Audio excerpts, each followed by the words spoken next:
እንዳይቃጠል በልቡናው ቂም በቀል ምክንያትም ያለበት ቢኖር አይቅረብ። እጄን ከአፋዊ እድፍ ንጹሕ እንዳደረግኩ እንደዚሁ ከሚመጣባቸው ሆነ ደፍራቸው የክርስቶስን ሥጋውን ደግሞ እንድትቀበሉ ተላልፎ መቀበል የለብኝም። ፍዳው በራሳችን ይመለሳል እንጂ እኔ ከደሙ ንጹሕ ነኝ።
በጌታችን በአምላካችንና በመድኃኒታችን በኢየሱስ ክርስቶስ መምጣት አጠፋ።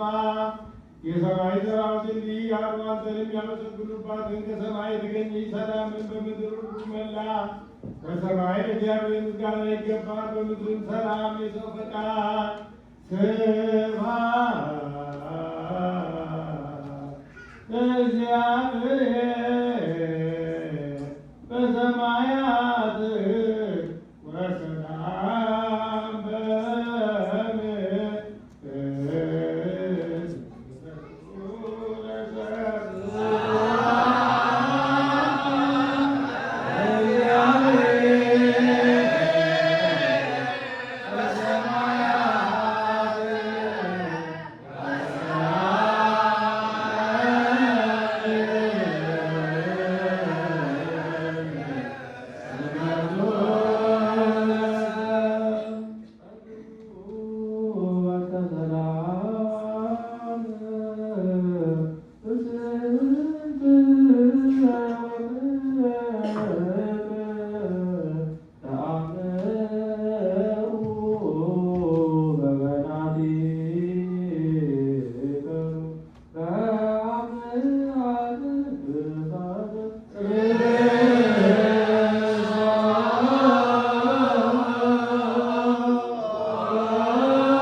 Amen.